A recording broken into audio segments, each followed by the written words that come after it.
Thank you, Chair, and thank you, Conference. Friends, colleagues, brothers and sisters, this is the 38th consecutive party conference I have attended.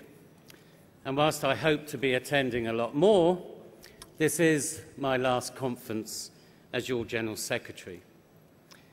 For many conferences now, you've heard me bang on about my priorities as General Secretary. And I'm afraid that for one last time, I'm going to bang on about them again here today. My priorities were threefold: to put the party on a stable, organisational and financial footing, to ensure that we are the party of equality, advancing the cause of women, Black, Asian, minority ethnic communities and other underrepresented groups, and to ensure that we are the party of the future, with a growing and vibrant youth movement. Being General Secretary has given me the opportunity to meet and get to know many of the party's young activists.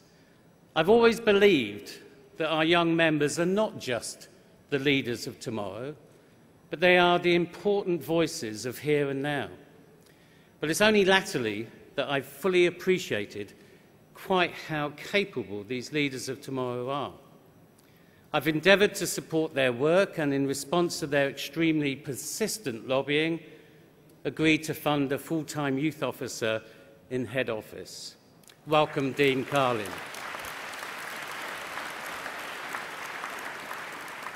Friends, I'm also extremely proud to have worked alongside a great many others to ensure that we look like the country we seek to represent. There is very much more to do, and we must never be complacent about the future. But when I sit in the PLP and look around at our diverse, talented Labour benches, I feel an incredible sense of optimism. On the finances, you will see from the Treasurer's report and in the annual report quite how much progress we have made. In 2010, for the first time in many, many years, we fought a general election without adding to the party's debt burden. Our finances forced us to be cleverer in our campaigning, deploying resources where they made the most impact. We lost, and we lost badly. But I honestly believe that as a party, we campaigned better and harder than we have ever done before. And despite all the media predictions, we stopped the Tories achieving an overall majority. We have learnt the lessons, friends. We have learnt the lessons of that campaign by developing Project Game Plan, our strategy to win the next general election.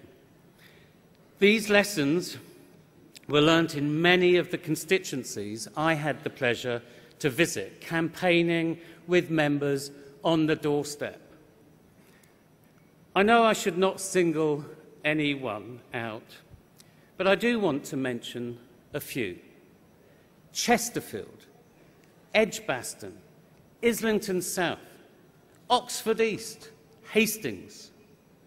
These are constituencies that know that engaging with voters on the doorstep is not something only to do at election time.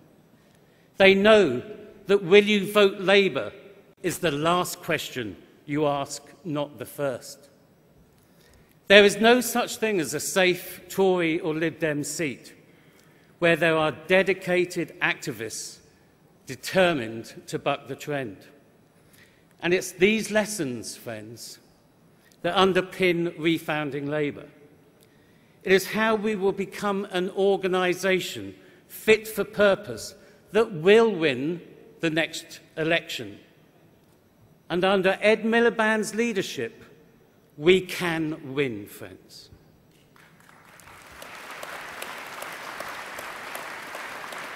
Now, I look forward to playing my part in that victory, but also in something of a departure for me, to being able to speak with my own voice in the House of Lords on issues dear to me and the rest of the country. It was my experience, friends, as a child that first drew me into politics. The sudden death of my father at an early age meant my mother was faced with the loss of her husband, her home, her household income in quick succession. She was determined to provide for her children, and her hard work and resolve secured our future. Yet hard work and resolve were not enough on their own. It was the Equal Pay Act that provided a level playing field for women like my mother. It was changes in the law that gave my mother protection from exploitation. It was changes in the law that enabled her to become economically active individual rather than dependent on the state. Friends, the politics is the personal, and we never resonate more than when we are supporting voters in their aspirations for themselves and their families. I want to wind up, friends, by saying a big thank you to all of those who supported me in my work as General Secretary. They are too numerous to mention individually, and I hope to thank them in person over the course of this week.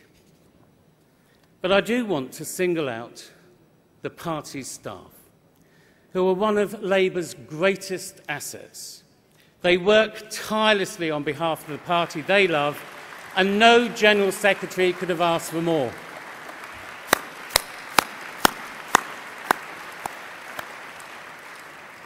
Friends, I also want to thank my husband, Raphael.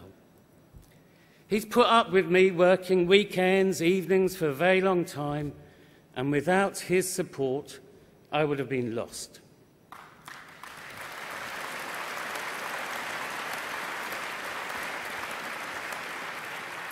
The fact that I'm able to call him my husband is, for me, one of Labour's greatest achievements in office.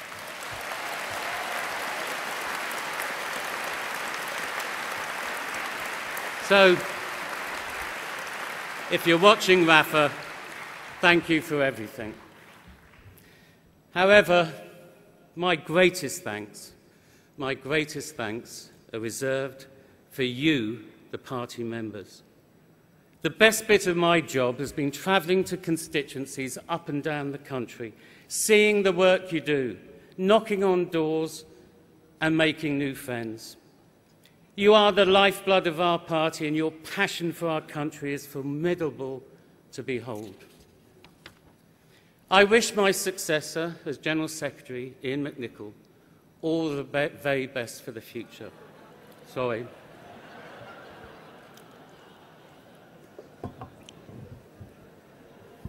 You'll get my fullest support, don't worry about that.